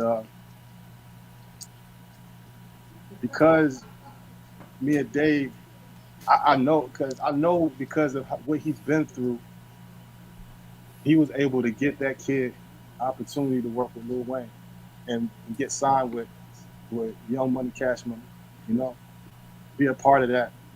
And it wasn't promised for me just because I'm his friend. I earned that, you know. I'm always gonna shout him out because we went through that together too. You know what I'm saying? That's one of my best friends because he is one. He kept it real with me. He'll let me know if I'm wrong. He let me know if I'm right. I can't ask for nothing else from somebody like that. Tell me the truth and keep it real with me. And we always look out for each other since we ever since we known each other. And at that time, Dave was playing for Team Philly. You know what I'm talking about? Yeah, he wasn't with RBK. He was with Team Philly, and so I used to see him all the time too. And, but yeah, and so working with Drizzy, he's killing it right now. He's in New York right now doing freestyles. Everybody loving him. He said he's up next. He's already there. He is next. You know, because that kid put in the work. Because he had guys like me and Twiz and Dave and Giddy, you know, around to understand that's what you need. You always got to put in that work. You know, uh, shoot. Right now, that's my main focus and putting people in position that I can that's not strenuous on myself either. You know, sometimes you can try to help somebody, but that shit be stressful. You know, I want it to flow because I know if you work hard, I know you work hard because I know I work hard. So if you can match my intensity even more, you're gonna make me even more hungry too. We're gonna get somewhere, you know. So Yeah. shout out to my boy Joel Venom. And man, let me tell you, he's from PA, and he moved down to Raleigh, and he helped me. I never wanted to be a music artist, but I always wanted to try it, and I got lucky meeting one of the best producers in the East Coast, like hands down, to help me understand that, you know, he taught me a lot. He still does, you know, and he's a good guy, you know, and him and Drizzy are working together and they making beautiful music, you know. That's cool. That's And cool. so that's what I want to continue to do with people who don't have to show me or earn it from me, but shit, it's gonna if you're good at something and you continue to do it, like people gonna know. They're gonna know, and they're gonna be willing to reach out and help. Okay. This is what we're gonna do. We're gonna give before we get to the last segment for Damon, Jaquari and Keith, we're gonna give you opportunities, last words. We'll start with you, Jaquari. Hey man, like I told you before, man, I definitely respect your journey and everything, man, and I'm excited about the possibilities. It's inspirational, and I wish you the best of luck in your career. And put your shoulder on it, nephew. Keep on pushing. Okay. Keith, any last words to your brother? Um, my last words is, you know, it starts young with people, you know, and sometimes sometimes you know parents they don't it's hard to reach out to their kids, you know, and understand you know what they're going through, and is this Oh, okay. for me to just to tell them just don't give up on them. You know what I'm saying? Just really really be their friend. Don't be their parent. Like really be their friends because the more comfortable somebody is with somebody, they're gonna give you information. They're gonna want to give you information because they are excited. They're ready to talk to you. You know what I mean? And and you know, I'm just grateful to have people who just believe in what I'm doing and just continue to do that because it's going to get better from this. Like it's always going to get better from this because I'm putting in the work for it. It doesn't. I don't know where my plan is going to take me, but I know the plan is going to get done. It's going to happen, regardless how it gets done. But it's going to happen regardless. And I just want to, shout out to everybody from Kyle to Geedy to you, Dad, to Uncle Fluky, Uncle Spo, my mom. You know, all these people that's been in my life that's been there supporting. Carson, that's my best friend, absolutely. Even though we're 15 years apart, God made him where he can hang with me. You know what I mean? At any point. Uh, You know what's funny, man? Not to cut you off. You 15 years older than he is. yeah, That's the exact same number of years that's between me and my brothers, man. That's wild. Mhm. that's my dog right there. You know what I'm saying? And I just want to show him that it don't have to just be sports. I want him to do anything that he wants to do. I don't ask him to be the best athlete of all time. He could be the best chess master for all I care. Just put in the work to be that. Ask to play against me. Ask to play against. You know what I'm saying? Like I don't want him to think that it's a stigma or something that he has to do because he's black and he's in America. You know what I'm saying? I want him to understand that the world, my dad used to say, you're bigger than the street that you live on. Cause I'm not giving out no addresses. You know what I mean? And I took that to heart because I believed that every time one of my friends, shout out to my boy Armand. That's one of my best friends too. He out there in California killing it, right? Photographer. Let me tell you, that dude right there, he was the first person. I first started playing basketball. He was the first person to tell me I sucked. I was trash. Yo, I gave him that business in some Champs. Remember that? yo, my man said he told me he said, "Yo, you suck. You're terrible." I took that to heart, and I made sure that he could never say that again to me. You know what I mean? And I didn't take any, I didn't get any growth spurts yet. Like that didn't have nothing to do with it. But I'm like, look, I will never want anybody have the room or position to say that because of my work ethic. They can still say it sucks, but I know I put in enough work to be like, shut up. You know? And and if somebody gets mad, ask yourself, did you put enough work in for you even to get mad? Are you really mad? Or are you just mad because they said it and you know you ain't putting no work in? Okay. All right. My last words is life ain't nothing but a melodrama played backwards. I'm gonna let that sink in. All right.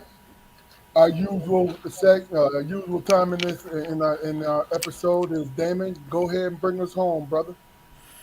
Here's the thing, man, that I've thought about, man.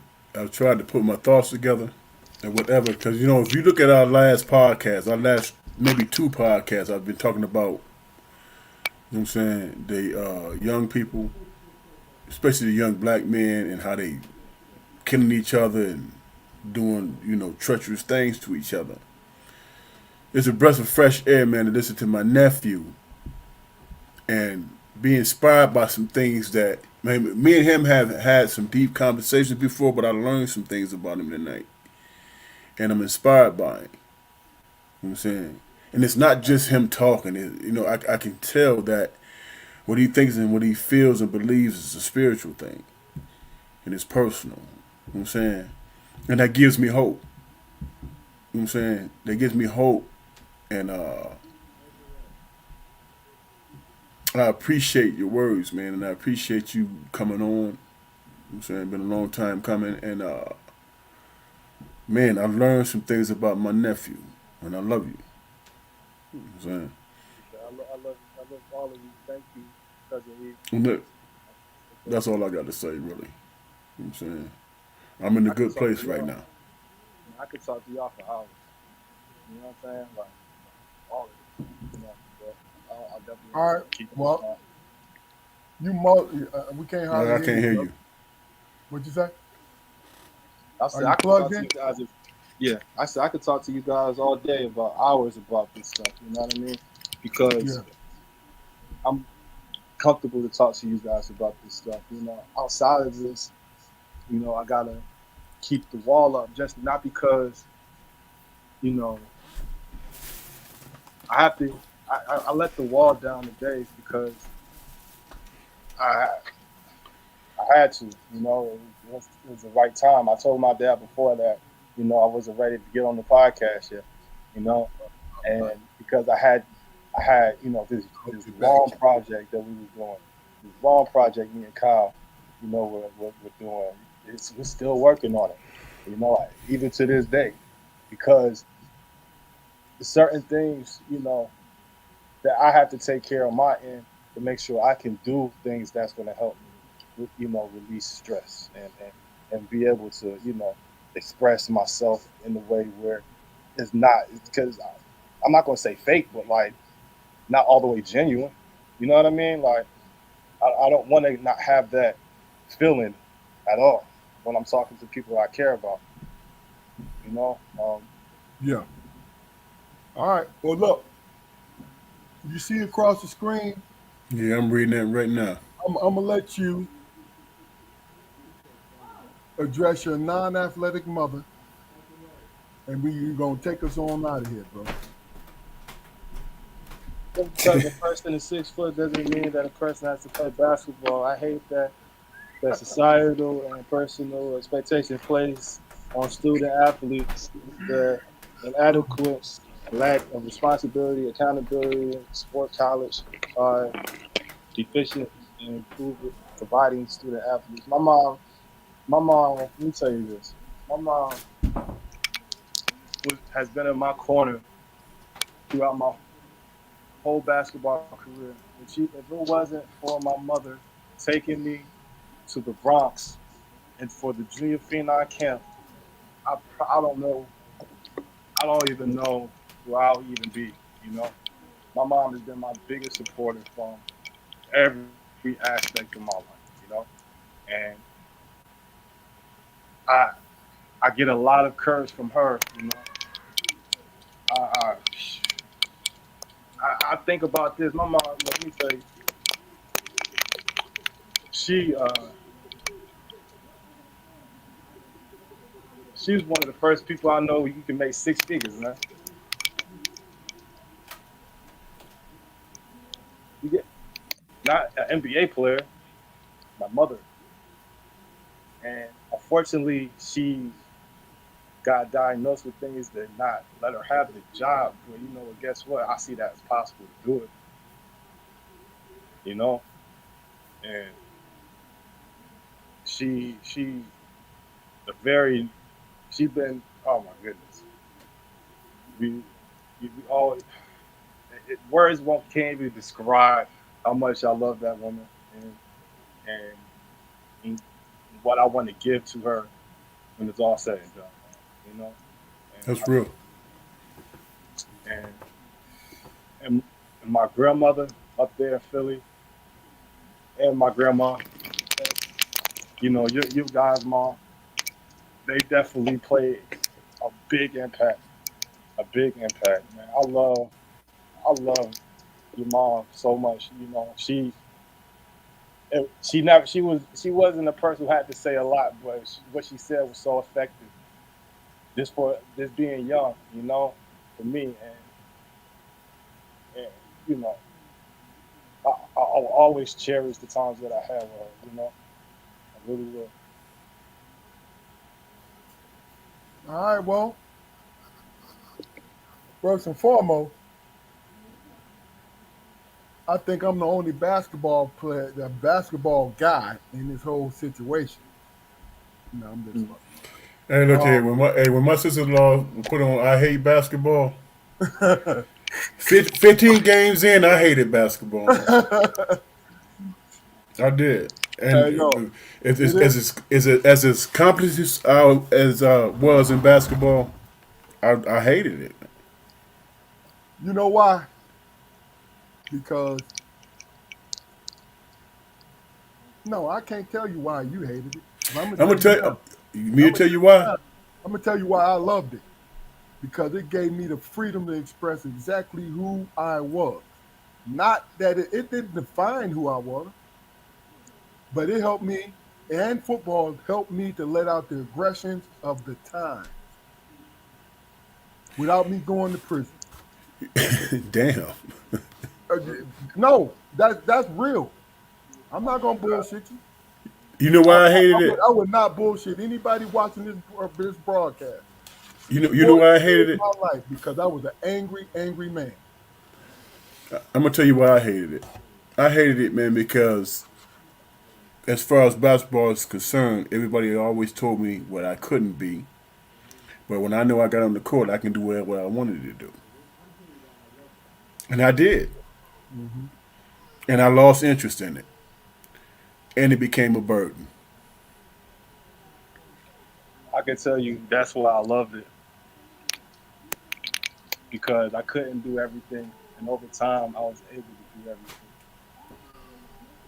When I got to my professional career in it, I was able to shoot threes, make my free throws, dunk, make a layup, get rebounds, get assists, get steals, get blocks, take the charge. You get what I'm saying? Set the screen, get off the screen. You get what I'm saying? I was able to do it all because my dad told me to be an all-around player too. You did what I'm saying? And because he knew I couldn't do everything yet. But over time with my college career, you know, I had to I just I fine tuned it. You know what I mean? Like got into that, I averaged for the 2 years I was playing, I averaged in Italy 24, 24, 12, and 5. You know what I'm saying? In Italy, and when I was in Peru, I averaged like 34, 10, and 8. You know what I mean? Like doing doing I sacrifice. I say this to y'all before. I sacrificed damn body parts for this motherfucker. I got surgery on my right knee twice. That's hey, that one was crazy, nephew. I ain't sacrificed nothing but time. You know what I'm saying? Like I, And that was it. my You shoulder know, once and my right knee twice. You know what I'm saying? Shit. I learned how to take care of my body too. You know, while I was in college and doing shit. Hell, I was smoking cigarettes. Okay. This, yo, look, I, this hit me because me and Kia were AAU parents.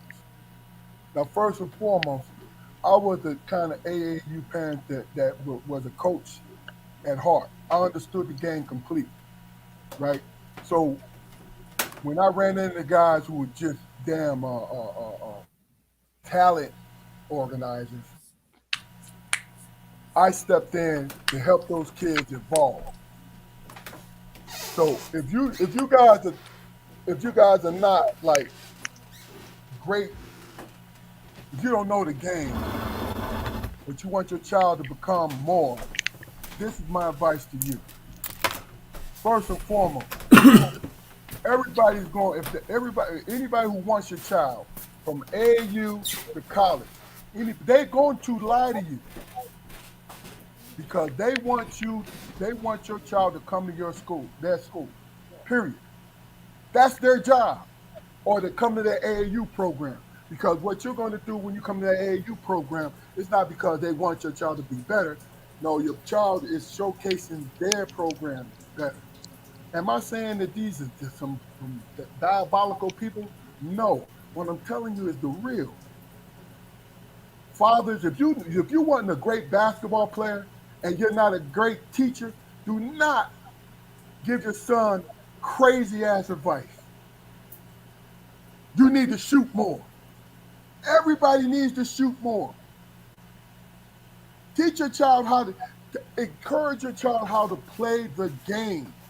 Understand basketball. Understand his position and understand everybody else's position. You That's know what I'm what you saying? do. Like, Now I understand the panic will come in. Even though I understand, I had friends that were college coaches, ex-coaches who had college teams and all these things, right? And I understood all I had to do was make a phone call for Keith, and he'll be, they will steer me in the right direction. I still panicked. You want to know why? Because you want the best for your child. That's what you want. You want the best for your child. You don't want anything else but that. So guess what you're going to do? You start to become paranoid. And this is for the AAU travel ball parents. Take a deep breath. If you know the game, emphasize your child. Hard work, dedication, and do it personally, not just with his trainer, but do it personal time is what puts your child over the top as far as getting better. Period. I'm telling you this because you know why? I played basketball for so many years. My son played. I coached basketball for over 30 something years. So I don't have no dog in your fight. What I'm saying to you is take control of your life. Do not think because if you're a contributor to the program, that your child should play more. Unless that motherfucker tell you that he's gonna play your child more. Then you hold him accountable. But You know what was crazy to me, Keith? I'm almost done. But when it's so heavily emphasized on exposure, and then your team gets on that great travel team and your kid gets on that great travel team and don't get off the bench, of course you're gonna feel salty. Because what AAU is for, from the age from 8th grade all the way to 10th grade, is basketball, being on the court. Now, 11th grade year, you got to position your child in a program that that program is going to be seen by other coaches. And you have a coach who's fair enough to put every child on that floor. That's why it's good to have you go to a program where it's 12 kids because all 12 kids will get the opportunity to play. I'm giving you fucking game. This is real. But if you allow yourself to panic, you're gonna do desperate things. Me personally, I made decisions that Keith and Kia was mad to me about, but I knew I had to make those decisions. I had to make those decisions because whether I was right or wrong, if I ran into somebody who really and truly did not respect us as parents and thought that he was the end all be all, I didn't want to be in that position because guess what? I would hurt Keith more by cussing that person out. But if I put Keith on the team and the dude is still a dickhead who never played before in his life, but he was a manager of talent, I had to live with that. But I knew that I would put Keith in a position where he would find it. And Keith, what I used to say all the time, last thing I'm gonna say, I used to tell you all the time, there are so many roads to get to where you want to go. It's not just the one. So this is the game I'm giving you AAU parents to help you to understand. Yes, it's bullet points, but these bullet points is gonna help you keep your fucking sanity and will not drive your kid crazy because of your anxiety. yeah, don't panic. And that's also with high school though. Like, don't panic for high school because he's not playing. If you know, if you believe in your son enough that he's gonna put the work in to have the opportunity to play, then believe in that more than saying I'm gonna put him in a different situation because every situation ain't gonna be the same. You know what I mean? Like sometimes you gotta go through that to get what he wants. I, man, like I said, man, I played with some guys. You hear me? Like, for example, my boy Desmond Wells, right? That man got knee surgery, got got uh, falsely accused of accusations, and was able to still get to the G League, NBA, play over in Asia, score 50, 40 points a game. You get what I'm saying? Like He he didn't he give up. he did never gave up. He never gave up. You get what I'm saying? Like I, I'm I'm telling the kids, don't give up. Don't doubt yourself. You get what I'm saying? Is like have confidence that you could learn it. Because once you learn it, you could perfect it and make it the way that you want to do it. But it's all about the repetition. It's about putting in the man hours to do that. And it don't matter what you want to do, as long as you want to. I got this guy from Detroit. I listen to his name is Babyface Ray. He just had an interview. He's finally getting his chance. He been in the Detroit scene for 10 plus years, and he's finally now getting his chance. He's 31 years old. He's about to turn 32, I believe, in February. But this dude says, "Look, it's more than 10,000 hours to get where you want to go. You got 10,000 maybe mastered, but it's 10,000 to get where you want to go. It's more than that. You know what I mean? And that's the whole thing. Like you gotta love it. You gotta like obsess over it, but a healthy obsession. You get Right, what I'm saying? right. And just to piggyback on what y'all saying, not to take over the conversation, but piggyback on what y'all saying. No, Keith, you was Dean's List the whole time you was in college, bro. Right? Am I right? say it again. I said you was Dean's List the whole time you was in college, right? Except for one semester. Okay. Yeah, yeah. And Yeah. I was So yeah, because so I you was was. for the month. Yeah, I was.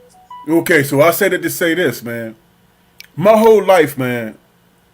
My whole life, I'm gonna keep it short. My whole life, man, I was an academic. I was that guy that went to the library and read all the classics and all that stuff. I was an academic guy.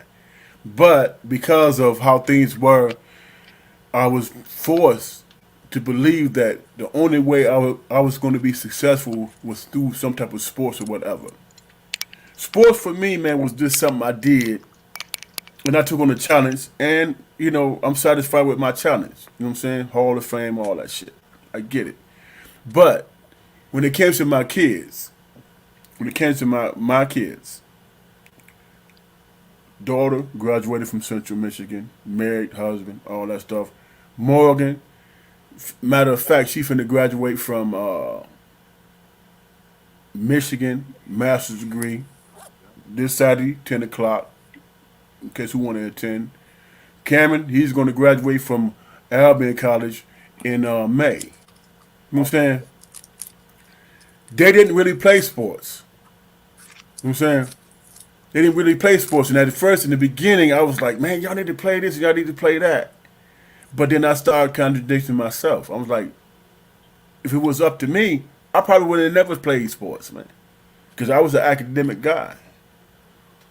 But because I understood what really mattered, and what really mattered was, what I'm saying, what is it that you love and that you want to get into to be your best self? Because everybody can't play a sport and be good at it. You know what I'm saying? And because I was understanding and then I recognized my kids, they pretty damn good at what they doing. Pretty damn good. You know what I'm saying? And when I think about it in retrospect, if I would have had somebody to tell me, you know what, it ain't about basketball because I played it, man, because my brother played it. You know what I'm saying? And I competed because I don't like to lose. But my passion was academics. You know what I'm saying?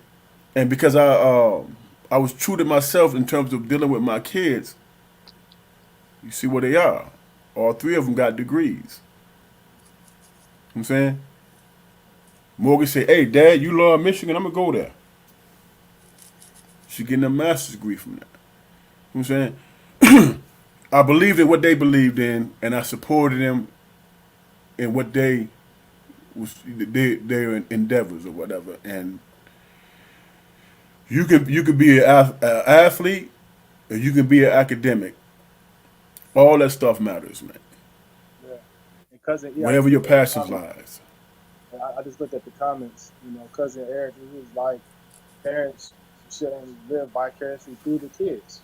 You know, let your Right. kids just let them be who they like. That was the thing that made me successful in things that I'm doing. I'm not gonna say I'm great or the best, but I'm successful because I complete objectives. You get what I'm saying? And it was because you know even though my dad is a basketball head fiend, like of the passion of it to even looking at it, he did not force it on me. He showed me, but he did not force me to play. Get what I'm saying? Because that can give resentment. That can give resentment. And I tell my brother, because he has a long journey. If he wants to do that, just you got to put in the man hours on your own. You can't rely on me who played. You can't rely on my dad who was a McDonald's All American in football and basketball. You know what I'm saying? You got to make your own path to do that. You gotta Right. you gotta work hard and put the skills in yourself, and then we can help you the best we can. Because I was doing crunches and running and push-ups and all different type of things to get me there. Yeah. I'm gonna tell you. I wish we would have talked a little bit more about what we talked about last night. The shit you were saying last night was very profound, man. It was Well, very profound. as You know, so far now I was as like, damn. you talking about which part of it? When you were talking about you, talking about your inspiration and what you're trying to get to the world, but you wasn't trying to force nobody to go your route, but to find Um, their own. Yeah, he talked about it tonight, dog. That's yeah, what he talked about the most I of the can reiterate still. majority of the night. I can still reiterate. Like especially with my clothes. My clothes might not be for everyone. I got a shirt right now that I'm wearing. It says "Be You," right? Right. You can see it. It says "Be You," right? On the back of it, I have I got them intact right now. I got them right here. I still haven't released them, but I'm anybody who wants one, just let me know. Give me a contact because once they get online, they're gonna be the price it is. But if you want it now, since I'm online, and anybody who wants one, just give me a call, contact, and I'll make sure y'all get one. Um, but on the back of it, you know, I have different religions. Yeah, I saw that. I like them joints. I have I different I religions, want one. and and I have different religions on there because it's not about the religion part of it. I didn't do it for the based on religion. It was based on I don't care what you are, just be you.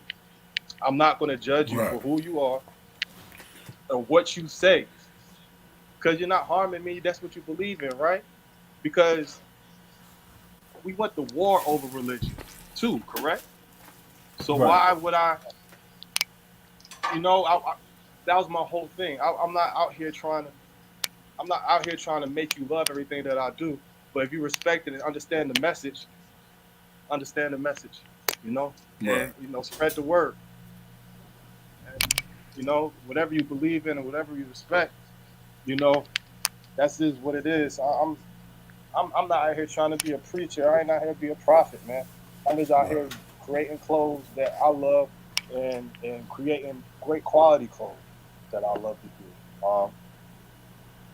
Hey, and one last thing, man. Shout out to my niece down in Florida too, man, because she did the damn thing too. You know what I'm saying? Yeah. She a beast. Married, doing the damn thing. Okay. Now she in Texas now, bro. She in Texas. Yes, sir. Yeah, yeah. I, I ain't want to say that because I didn't know who you was talking about. But yeah, she in Texas now, bro. Well, goddamn, she was in Florida last time I knew. Uncle What? Aaron, happy birthday, But man. there's still shout out to her though. Happy birthday, Appreciate Aaron. it. Appreciate it. Oh, happy birthday, bro. Assalamu alaikum. Go ahead. Hey, look, we went 2 hours, and our critics would say, "Hey, man, y'all don't need to go that long." I don't give a fuck. This is great conversation. This is what we're gonna do. I'll come But back on. all right, this is the last question, and this Oh, we from the got one more question, Last man. question. yeah. Look. Now, hold on. How y'all gonna front on me, man? Because I don't know where my niece at and shit. And you got another question. You didn't want to go out on that, did you, dog? Run it, so I can It's get at my it's shit at the off. it's at the bottom of the screen. Keith, it's on you. What's next? Are you interested in the storefront?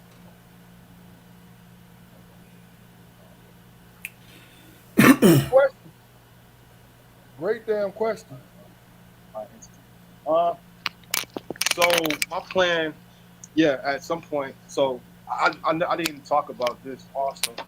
Like, just because you went to school does not mean that you have to stop learning. I I still do online classes. I'm still learning information to make myself a better person in my field. You know that I this whole year I didn't tell my dad or my mom, anybody, until I was almost done. That I'm about to get another certificate of me completing educational work, so I could be more equipped to explain and do things for my fashion, and what I want to definitely do is have a storefront at some point. I want to have my own store, but I want to put out particular pieces to main stores so they can sell out. I want to give people the nice stuff, you know. Like I want to give it to well-known boutiques that have great rates of people buying and supporting these things. You know, I, of course I'm a black man who owns a business, but I'm not black owned. You get what I'm saying? I'm here for everybody to participate and interact with Kibo and Boog Anonymous. You get what I mean? Like it's never been about color. I had one of my best friends was a white kid named Elijah. You know what I'm saying? Like, and I was in preschool. You know what I mean? Like, I remember these things because it was never about that. It was about learning and understanding and why are we friends? Because we had certain things in common. Having things in common bring friends around and bring friends together. So you just make sure that the people out here who's looking at this, don't be around people who you don't like. Be around people who respect you. You get what I Man, mean? you a damn near be by yourself, then, man. If that's the case. Man, be around people who respect you and give you look. Look, if you only got one friend in this world, you only got one friend in this world, man. As long as that person can make you happy, you know, uh, that's where I'm at with it. Like I said, I'm 30 now. I just turned 30 in October, the end of October, man. So like, I'm I see that 30 isn't old, but Hell I'm not no. young either. Hell You know? no. How the I'm hell like, you 30 and I'm 45, man? How the hell that happened, man? How the hell that's some wishful thinking on your part? All right, well, look, like I And we're said, also like, yeah, but the second part, yeah, we're definitely still online and we're putting more stuff out in these next months. So let's keep on looking out for us. I'm definitely going to make sure that I post it on Instagram on our Boog Anonymous website. I mean, our Boog Anonymous platform page, and just keep that going. And also, what I'm doing now, if you follow us and on Instagram and you tell us, hey, I want to be part of your close friends group, I put upcoming clothing up so you can see it before I put it out in the public. So you can have first dibs on it before it goes out. I want to give people opportunity. I want to make this fun for you guys. I want y'all to have something to believe in. Great quality, great, great messages. Great clothing. And you just know that I'm wanting this to happen for it. And I have people around me who are working hard, just as hard to make this thing happen. You know. no doubt, no doubt. All right, well, look, hey, Eric, why you put, what number is this you just put on the screen, man? Hit me up and tell me what's what. You ain't putting your digits out here in the world, are you? Um, Listen, I really feel as though this was a great episode for the simple fact that you got a chance to get out what you needed to get out. You know what I mean? I want y'all to know I give my son a hard time because I believe in being held accountable of everything. So every once in a while, you know, Every single day. yes, and fucking Didi. You damn right. Hey, my son expressed everything to me. I know everything about him. I need to know everything about my nephew, man. It's a No, lot. I got a lot of questions, man. I mean, first of all, yeah, Keith, they ain't got nothing to do with you, man. but hey, that's why you got cell phones, man. Yeah, Right. it's about time for us to go ahead and wrap this thing up, fellas. Look at you, man. Look at you. There you go. I'm surprised you ain't got Hey, your hey, snuggie Batman. I'm hey. saying, man, like, look, Y'all man, do still y'all think here? it's easy? Do y'all think it's easy, man? Working 16-hour days, man. That's what I do when I Absolutely do not. this, right? First of all, It's first not of all, easy. No, ain't no first of I know, all, I know, man. I I don't want to know, hear no, I that. know, I know I'm retired, man. But Hey, man, look let me here. ask You can make this statement tomorrow, brother. Man, my sister crazy as hell, man. you, look, this is what you do. This is when what she you do. when she stopped getting old, You relax for a moment, and then you're gonna get your wish, sir. That's what you do. I've been relaxing, man. Hey, look, let's wrap it up, fellas. So you're not being rude because you don't want the world to know that you Hey, still man, got I'm a I'm wish, motherfucker. hey, man, I'm being rude because y'all you eating up my time now, bro.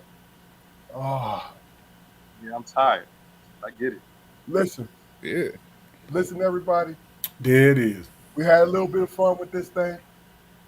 But this is a strong perspective podcast. Like I said, we speak to everyday people. We talk about everyday topics.